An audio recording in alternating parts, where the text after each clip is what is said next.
Sorry friends, 2 days ವೀಡಿಯೋಸ್ನ ಹಾಕೋದಕ್ಕಾಗಲಿಲ್ಲ. ಸ್ವಲ್ಪ ಬೇರೆ ಕೆಲಸ ಇತ್ತು, ಹಾಗಾಗಿ ಕ್ಷಮಿಸಿ. ಇವತ್ತು ವೀಡಿಯೋನ ಕಂಟಿನ್ಯೂ ಮಾಡ್ತಾ ಇದ್ದೀನಿ. ಇವತ್ತಿನ ವ್ಲಾಗ್ ಹೇಗಿದೆ ಅಂತ ನನಗೆ ಕಮೆಂಟ್ಸ್ ಮುಖಾಂತರ ತಿಳಿಸಿ ಪ್ಲೀಸ್. ನಿಮ್ಮ ಕಮೆಂಟ್ಸ್ಗೋಸ್ಕರ ಕಾಯ್ತಾ ಇರ್ತೀನಿ. ಹಾಗೆ ಸಬ್ಸ್ಕ್ರೈಬ್ ಯಾರ್ಯಾರೆಲ್ಲ ಮಾಡಿಲ್ಲ ಸಬ್ಸ್ಕ್ರೈಬ್ ಮಾಡ್ಕೊಳ್ಳಿ, ಹಾಗೆ ಲೈಕ್ ಮಾಡಿ, ಹಾಗೆ ಶೇರ್ ಮಾಡಿ. ಅಡುಗೆ ಅಂತೂ ಮಾಡಿಕ್ಕಿದ್ದೀನಿ. ಇನ್ನೇನು ಹುಡುಗರು ಬರೋ ಓದ್ತಾಯಿತ್ತು, ಅವ್ರು ಕೇಳ್ದಂಗೆ ಮಂಡಕ್ಕಿನೂ ಎಲ್ಲ ರೆಡಿ ಮಾಡಿ ಇಟ್ಟಿದ್ದೀನಿ. ಬಂದಾಗ ಒಂಚೂರು ಊಟಕ್ಕೆ ಇಕ್ಕಿ ನಾನು ಒಂಚೂರು ಹೋಗಿ ಬಟ್ಟೆ ಒಗಿಬೇಕು. ಅನ್ನ ಬೆಂದೈತಾ? ಕೆಂಡದಲ್ಲೇ ಬೆಂದಿರ್ತದೆ. ಅಲೆಲೆಲೆಲೆ, ಏನು 3 ಜನ ಬಂದು ಅಡುಗೆ ಮನೆಗೆ ಹಿಂಗೆ ನಿಂತ್ಕೊಂಡ್ಬಿಟ್ಟಿದ್ದೀರಲ್ಲ? ಬಂದ ತಕ್ಷಣ ಅಲ್ಲಿಂದನೇ ಕೂಗ್ತಿದ್ರಿ, ಇವಾಗೇನು ಅಡುಗೆ ಮನೆಗೆ ಸೀದಾ ಬಂದ್ಬಿಟ್ಟಿದ್ದೀರಾ? ಗೊತ್ತೇ ಆಗಲಿಲ್ಲಪ್ಪ ನನಗೆ ನೀವು ಬಂದಿದ್ದು. ಅಮ್ಮ, ನೀನು ಮಂಡಕ್ಕಿ ಮಾಡಿರ್ತೀನಿ ಅಂತ ಹೇಳಿದ್ದಲ್ಲ, ಅದಕ್ಕೆ ಇಲ್ಲಿಗೆ ಬಂದ್ಬಿಟ್ವಿ. ವಾಸನೆ ಬಾಕ್ಲುವರೆಗೂ ಬರ್ತಿತ್ತು ಕಣಮ್ಮ. ಹೂನಮ್ಮ, ನನಗಂತೂ ಸ್ಕೂಲ್ವರೆಗೇನೆ ಬಂದ್ಬಿಡ್ತು. ಹೇಳ ನನ್ನ ಮಗನೇ, ಸ್ಕೂಲ್ವರೆಗೂ ಬಂದ್ಬಿಡ್ತಂತೆ. ಆಸೆ ನೋಡು, ನಿಮಗೋಸ್ಕರ ಮಾಡ್ತೀನಿ ಅಂದಮೇಲೆ ಮಾಡೇ ಮಾಡ್ತೀನಿ. ನಂಗೆ ಗೊತ್ತಮ್ಮ, ನೀನು ಮಾಡೇ ಇರ್ತೀಯ ಅಂತ. ನನ್ನಮ್ಮ ಹೆಂಗೆ ಅಂತ ನಮಗೆ ಗೊತ್ತಿಲ್ವಾ? ಅಷ್ಟು ಚೆನ್ನಾಗಿ ಗೊತ್ತು ನಿಮಗೆ? ಮತ್ತೆ ನೀನು ನಮಗೋಸ್ಕರ ಎಷ್ಟೆಲ್ಲ ಕಷ್ಟಪಡ್ತಿದ್ದೀಯ ಅಂತ ನಮಗೆ ಅರ್ಥ ಆಗಲ್ವೇನಮ್ಮ? ಏನಿವತ್ತು ನನ್ನ ದೊಡ್ಡ ಮಗಳು ತುಂಬಾ ಮಾತಾಡ್ತಿದ್ದಳಲ್ಲ? ಇರೋದನ್ನೇ ಮಾತಾಡ್ತಿದ್ದೀನಮ್ಮ. ನಮಗೋಸ್ಕರ ಎಷ್ಟು ಕಷ್ಟಪಟ್ಟಿದ್ಯಾ. ನಮ್ಮ ಈ ಕುಟುಂಬದಲ್ಲಿ ನಿನ್ನ ಪಾತ್ರನೇ ಹೆಚ್ಚು.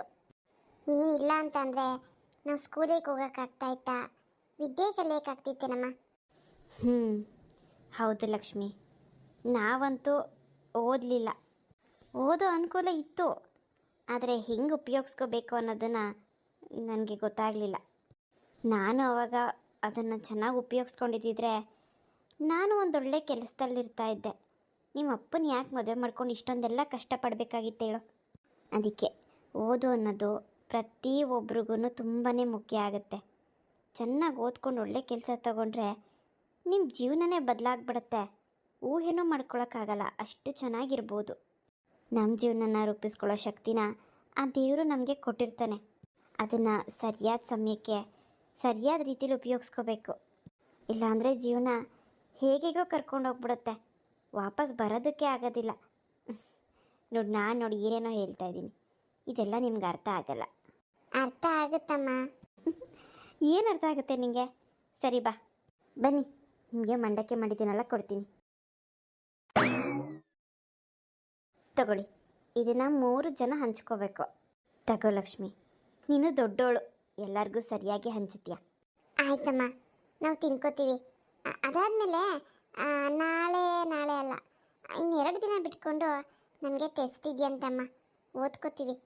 ಕೃಷ್ಣಂಗೂ ಟೆಸ್ಟ್ ಇದೆ ಅಂತ ಹೇಳಿದ್ದಾರೆ ಮೇಡಮ್ಮು. ಹೌದಾ? ಕೃಷ್ಣಂಗೂ ಇದೆಯಂತ? ಕೃಷ್ಣ, ನೀನು ಸುಮ್ಮನೆ ತಲೆಹರಟೆ ಮಾತಾಡ್ಕೊಂಡು ಆಟಾಡ್ಕೊಂಡು ಇರಬೇಡ, ಆಯಿತಾ? ಅಕ್ಕಂದು ಜೊತೆ ಕೂತ್ಕೊಂಡು ಓದ್ಕೊ, ABCDನೇ ಚೆನ್ನಾಗಿ ಕಲ್ತ್ಕೊ. ಅಭ್ಯಾಸ ಮಾಡಿದ್ರೆ ಟೆಸ್ಟಲ್ಲಿ ಚೆನ್ನಾಗಿ ಮಾರ್ಕ್ಸ್ ತೆಗಿಬೋದು. ಹ್ಞೂನಮ್ಮ, ನಾನು ಈ ಸರಿ ಕ್ಲಾಸ್ಗೆ ಫಸ್ಟ್ ಬಂದ್ಬಿಡ್ತೀನಿ. ನಾನು ಕುಮಾರ, ಪ್ರಕಾಶ ಇವರೆಲ್ಲರಿಗಿಂತನೂ ನಾನೇ ಫಸ್ಟ್ ಬರ್ತೀನಮ್ಮ. ಆಯ್ತಪ್ಪ, ನೀನೇ ಫಸ್ಟ್ ಬರುವಂತೆ. ಇವಾಗ ಅಕ್ಕನ ಜೊತೆ ಕೂತ್ಕೊಂಡು ಚೆನ್ನಾಗಿ ಅಭ್ಯಾಸ ಮಾಡು ನೀನು. ಅಕ್ಕಂದ್ರ ಥರನೇ ಚೆನ್ನಾಗಿ ಓದಬೇಕು. ಸುಮ್ಮನೆ ಅಲ್ಲಿ ಇಲ್ಲಿ ಆಟಾಡ್ಕೊಂಡು ಸಮಯನ ಹಾಳು ಮಾಡ್ಕೊಬಿಡಕ್ಕಂದ. ನೀವು ಕೂತ್ಕೊಂಡು ತಿನ್ನಿರಿ. ಅನ್ನ ಮಾಡಿಟ್ಟಿದ್ದೀನಿ ಲಕ್ಷ್ಮಿ, ಆಮೇಲೆ ಅನ್ನ ಹಾಕ್ಕೊಂಡು ತಿನ್ಬಿಡ್ರಿ. ನನಗೆ ಸ್ವಲ್ಪ ಕೆಲಸ ಇದೆ. ಆಯ್ತಮ್ಮ. ಗಿರ್ಜಿ ಇಲ್ಲದ್ಲು, ಇಷ್ಟೊತ್ತಿಗೆ ಬರ್ತೀನಿ ಅಂತ ಹೇಳಿದ್ಲಲ್ಲ. ಅದು ಯಾರೋ ಸಾವುಕಾರರ ಮನೆಗೆ ಕರ್ಕೊಂಡು ಹೋಗ್ತೀನಿ ಕೆಲಸಕ್ಕೆ ಅಂತ ಅಂದ್ಲು. ಇನ್ನೂ ಬರಲಿಲ್ವಲ್ಲ, ಹುಡುಗರು ಬೇರೆ ಬಂದರು.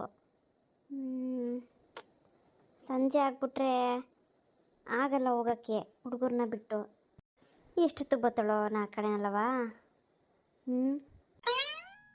ಜಯಕ್ಕ, ಏನು ಈ ಜಗಡೆ ನಿಂತ್ಕೊಬಿಟ್ಟಿದ್ಯಾ? ಯವ್ವ ತಾಯಿ, ಇವಾಗ ನಾ ಬಂದಲ್ಲೇ, ನಿನಗೋಸ್ಕರನೇ ಕಾಯ್ತಾ ಇದ್ದೆ. ಹುಡುಗರಿಗೆ ಮಂಡಕ್ಕಿ ಹಾಕ್ಕೊಟ್ಟಿದ್ದೀನಿ, ತಿಂತಾವೆ. ಅನ್ನ ಸಾರು ಮಾಡಿಟ್ಟಿದ್ದೀನಿ. ನಡಿ, ಅದು ಯಾರಿಗೋ ಸಾವುಕಾರ ಮನೆ ಕರ್ಕೊಂಡು ಹೋಗ್ತೀನಿ ಅಂದಲ್ಲ, ಮರ್ತೋದೇನು? ಅಯ್ಯೋ ಇಲ್ಲ ಕಣಕ್ಕ, ನಾನು ಯಾಕೆ ಮರೀಲಿ, ನಾನು ತಾನೇ ಕರ್ಕೊಂಡು ಹೋಗ್ತೀನಿ ಅಂತ ಹೇಳಿದ್ದು. ನಡಿ ಹೋಗೋಣ, ಅದಕ್ಕೇನೆ ಬಂದೆ. ಸ್ವಲ್ಪ ನಾನು ಅಡುಗೆ ಗಿಡಿಗೆ ಮಾಡಿ ಬರಬೇಕಿತ್ತಲ್ಲ, ಅದಕ್ಕೆ ಮುಗಿಸ್ಬರೋದು ಇಷ್ಟೊತ್ತಾಯಿತು. ಹ್ಞೂ ನಡಿ. ಹುಡುಗರಿಗೆ ನಾನು ಈ ವಿಷಯ ಹೇಳಿಲ್ಲ ಕೆಲ್ಸಕ್ಕೆ ಹೋಗ್ತೀನಿ ಅಂತ. ಮೊದಲು ಅಲ್ಲಿ ಹೋಗಿ ನೋಡ್ಕೊಂಬರೋಣ, ಆಮೇಲೆ ಹೇಳಿದ್ರಾಯ್ತು ಅಂತ. ಇಲ್ಲೇ ಕೆಲಸ ಆಯ್ತು ಹೋಗ್ಬಿಟ್ಟು ಬರ್ತೀನಿ, ಮನೆ ತವಿರಿ ಅಂತ ಹೇಳಿದ್ದೀನಿ. ನಡಿ ಹೋಗ್ಬಿಟ್ಟು ಬರೋಣ. ಹ್ಞೂ ಬರಕ್ಕ, ಆಯ್ತು ಬಾ. ಅಲ್ಲ ಕಣೆ ಗಿರ್ಜಿ, ಸಾಕರು ಮನೆಯವರು ಒಳ್ಳೆಯವ್ರಂತೀಯಾ? ಹೂನಕ್ಕ, ತುಂಬ ಒಳ್ಳೆಯವರು. ಬಡವರು ಅಂದರೆ ಎಷ್ಟು ಸಹಾಯ ಮಾಡ್ತಾರೆ ಗೊತ್ತಾ? ಹೆಂಗೋ ಕಣೆ, ನಮ್ಮ ಹುಡುಗರಿಗೊಂದು ದಾರಿ ಆದರೆ ಸಾಕು. ನನ್ನಂಗೆ ಆಗ್ಬಾರ್ದು ನೋಡು ಜೀವನ. ಅಯ್ಯೋ ಹಂಗೇನಾಗಕ್ಕಿಲ್ಲ ನಡಿ. ಹೆಂಗೋ ಕೆಲ್ಸಕ್ಕೆ ನೀನು ತಗೊಂಡ್ರೆ ನನಗೂ ಖುಷಿನೇ. ನಿನ್ನ ಜೊತೆಗೆ ಬೇಕಾದ್ರೆ ನಾನು ಬಂದುಬಿಡ್ತೀನಿ. ಹೆಂಗನ ನನಗೂ ಕೊಡ್ರಿ, ನಾನು ಅದು ಇದು ಮಾಡ್ಕೊಂಡಿರ್ತೀನಿ ಅಂತ. ಹೆಂಗೋ ಕಣವ, ನೀನು ಬಾ, ಅದಕ್ಕೇನು. ಸಂಬಳದ ಎಷ್ಟು ಕೊಡ್ತಾರ ಕೊಡಲಿ, ಅಷ್ಟೇ ಬೇಕು ಇಷ್ಟೇ ಬೇಕು ಅಂತ ನಾನು ಕೇಳೋಕ್ಕೆ ಹೋಗಲ್ಲ. ಅಯ್ಯೋ ಸುಮ್ಕಿರತ್ತ, ಕೇಳು, ಏನಾಗಲ್ಲ. ಅವ್ರು ಎಷ್ಟು ಕೊಡ್ಬೇಕಂತ ಆಮೇಲೆ ಬೇಕಾದ್ರೆ ಹೇಳಿ, ನೀನು ಕೇಳೋದು ಕೇಳು. ಬೇಡ ಕಣೆ, ಎಷ್ಟು ಕೊಡ್ತಾರೋ ಕೊಡಲಿ. ಅವರು ನಮ್ಮನ್ನೇ ಕೇಳ್ತಾರೆ ಎಷ್ಟು ಕೊಡಬೇಕು ಅಂತ. ನೀನು ಒಂದು 5,000 ರೂಪಾಯಿ ಕೇಳು. ಬೇಡ ಕಣೆಲಿ, 5,000 ಎಲ್ಲ ಬೇಡ. ನಾನೊಂದು 3,000 ಕೇಳ್ತೀನಪ್ಪ. 3,000ಕ್ಕೆ ಕೇಳ್ಬಿಡು. ಮಕ್ಕಳು ಫೀಸೇ 1,000 ರೂಪಾಯಿ. 3 ಜನಕ್ಕೂ 3,000 ರೂಪಾಯಿ ಮುಗಿದೋಗ್ತದೆ. ಇನ್ನು ಅವಕ್ಕೆ ಬಟ್ಟೆ ಗಿಟ್ಟೆ ಪುಸ್ತಕ, ಆಮೇಲೆ ಅವೇನೋ ತಿನ್ನಕ್ಕೆ ಪನ್ನಕ್ಕೆ ಏನೇನೋ ಕೊಡಿಸ್ತೀನಿ, ಹಬ್ಬ ಬಂದಾಗ ಬಟ್ಟೆ ಎಲ್ಲ ಕೊಡಿಸ್ತೀನಿ ಅಂತ ಏನೇನು ಆಸೆ ಮಾಡಿಕೊಂಡಿದ್ದಲ್ಲ, ಅದಕ್ಕೆ ತಣ್ಣೀರು ಒಯ್ದು ಬಿಡು. ಹಂಗಲ್ಲ ಕಣೆ, ಇನ್ನೇನಕ್ಕ, ಸುಮ್ಮನೆ 5,000 ಕೇಳು, ನೋಡೋಣ ಆಮೇಲೆ ಏನಂತಾರೆ ಅಂತ. ನೀ ಸುಮ್ಮ ಏನೋ ಮಾತಾಡ್ಬೇಡ ನೀನು. ಏನೋ ಮಾತಾಡ್ತೀನಿ ನೀನು, ನಾನು 5,000 ಹೇಳ್ತೀನಿ ಬಾ. ಯಾವಲ್ಲೇ ಗಿರ್ಜಿ, ಇದೇನರೇ ಮನೆ ಉಕ್ಕಣಕ, ಇದೆ ಮನೆ. ಅಯ್ಯೋ ಶಿವನೇ, ಅಲ್ಲ ಕಣೆ, ಇದೇನು ಮನೆನ ಅರಮನೆ ನೀನೆ? ಇಷ್ಟು ಹೊಡೆದಾಗ ಕಟ್ಕೊಂಡವ್ರಲ್ಲ, ಇದಕ್ಕೆ ಎಷ್ಟು ಲಕ್ಷಾದ ರೂಪಾಯಿ ಖರ್ಚಾಗಿರ್ಬೇಕು ಏನೋ. ಅಯ್ಯೋ ಖರ್ಚಾಗದೆ ಇರ್ತದ, ಸಖತ್ತಾಗಿ ದುಡಿತಾರಂತೆ. ಅದಕ್ಕೆಲ್ವ ಹೇಳೋದು ಸಾವುಕಾರರು ಅಂತ. ನೋಡಿ ಹೆಂಗೆ ಕಟ್ಟೋರು ಮನೇನ.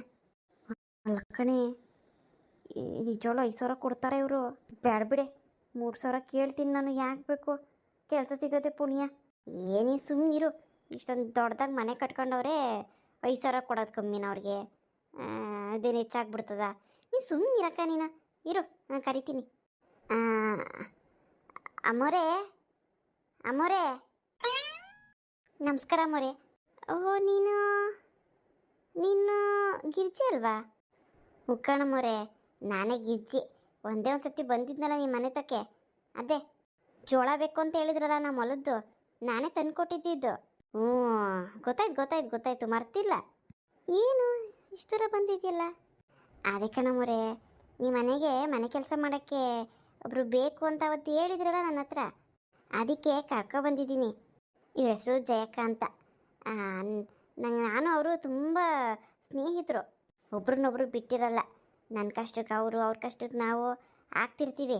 ಅವರು ಸ್ವಲ್ಪ ಕಷ್ಟದಲ್ಲವ್ರೆ, 3 ಜನ ಮಕ್ಕಳು, ಮನೆ ಜವಾಬ್ದಾರಿ ಎಲ್ಲ ಇವ್ರದೇನೆ.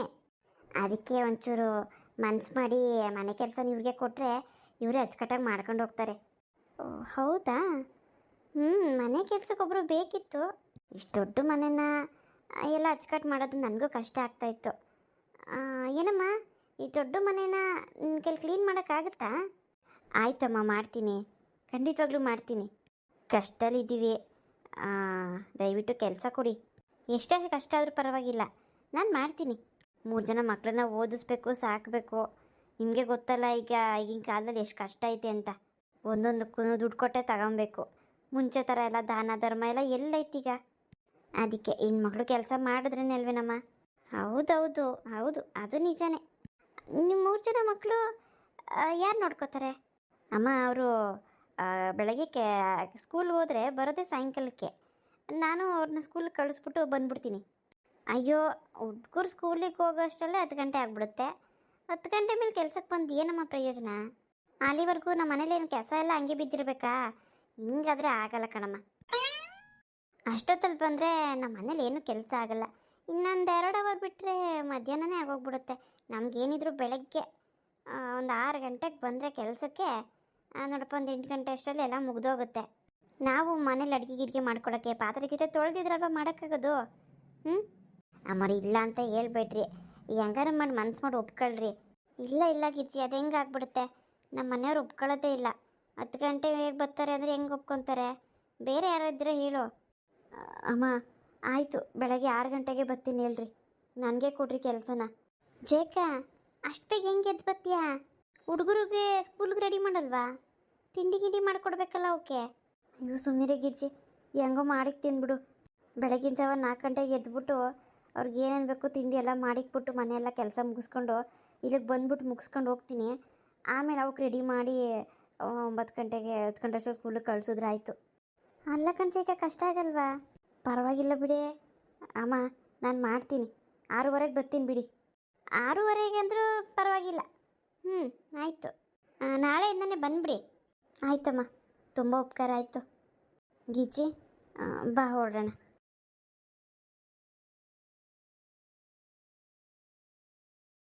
ಅಲ್ಲ ಕಣ್ಚೇಕ, ಇದಂಗೆ ಹಿಂಗೆ ಒಪ್ಕೊಂಡ್ಬಿಟ್ಟೆ? ಅಲ್ಲ ಎಷ್ಟು ಬೇಗ ಎದ್ದು ಬರೋಕ್ಕಾಗ್ತದ ನಿನ್ನ ಕೈಲಿ? ಅಯ್ಯೋ ಬಿಡು, ಇದಿಲ್ದಿದ್ರೆ ಇನ್ನೊಂದು ಕೆಲಸ. ಇದು ನನ್ನ ಮನೆಗೆ ಹುಡುಕಿದ್ರಾಯ್ತು. ಇದೊಂದೇನೇ ಇರೋದು ಕೆಲಸ. ಬೇಡ ಸುಮ್ಮನಿರೆ. ಸದ್ಯದ ಪರಿಸ್ಥಿತಿಗೆ ನನಗೆ ಸಮಯ ಕೊಡೋಕ್ಕೆ ಆಗ್ತಾಯಿಲ್ಲ. ಬೇಗ ನಾನು ಕೆಲಸಕ್ಕೆ ಸೇರ್ಕೊಳ್ಳೇಬೇಕು. ಫೀಸ್ ಬೇರೆ ಕಟ್ಟಕ್ಕೆ ಹೇಳೋರೆ. ದುಡ್ಡು ಎಲ್ಲಿಂದ ಅಡ್ಜಸ್ಟ್ ಮಾಡಲಿ ನಾನು? ಹೆಂಗೋ ಇವ್ರ ಹತ್ರ ನಾಳೆಗೆ ಮಾತಾಡ್ಬಿಟ್ಟು ಈ ತಿಂಗಳು ಸಂಬಳನ ಮುಂಚೆಗೆ ಇಸ್ಕೊತೀನಿ. ಸುಮ್ಮನೆ ಮಕ್ಳಿಗೆ ತೊಂದರೆ ಆಗಬಾರ್ದು. ಆಗಿದ್ದಾಗಲಿ ಬಿಡು. ಕಷ್ಟ ಬೀಳೋಣ. ಫ್ರೆಂಡ್ಸ್, ಇವತ್ತಿನ ಜಯಕ್ಕನ ಸಂಸಾರ ಸ್ಟೋರಿ ನಿಮ್ಮೆಲ್ಲರಿಗೂ ಇಷ್ಟ ಆಗಿದ್ರೆ ಪ್ಲೀಸ್ ಲೈಕ್ ಮಾಡಿ, ಶೇರ್ ಮಾಡಿ, ಹಾಗೆ ಕಮೆಂಟ್ಸ್ ಮಾಡಿ. ವ್ಯೂಸ್ ಇವಾಗ ಚೆನ್ನಾಗಾಗ್ತಾಯಿದೆ, ತುಂಬ ಖುಷಿ ಆಗ್ತಾಯಿದೆ. ಹೀಗೆ ಸಪೋರ್ಟ್ ಮಾಡ್ತಾಯಿರಿ. ಇದೊಂದು ಡೈಲಿ ವ್ಲಾಗ್ ಥರ ಹಾಕ್ತಾಯಿದ್ದೀನಿ. ಪ್ರತಿದಿನ ಎಲ್ಲರ ಮನೇಲೂ ಹೇಗೆ ಕೆಲಸಗಳು ನಡೆಯುತ್ತೆ ಆ ರೀತಿಯೇ ಒಂದು ಸ್ಟೋರಿ ಮಾಡಿ ಹಾಕ್ತಾಯಿದ್ದೀನಿ. ಇಷ್ಟ ಆದರೆ ದಯವಿಟ್ಟು ಸಪೋರ್ಟ್ ಮಾಡಿ. ಮುಂದಿನ ವಿಡಿಯೋದಲ್ಲಿ ಮತ್ತೆ ಸಿಗ್ತೀನಿ. ಎಲ್ಲರಿಗೂ ಬಾಯ್.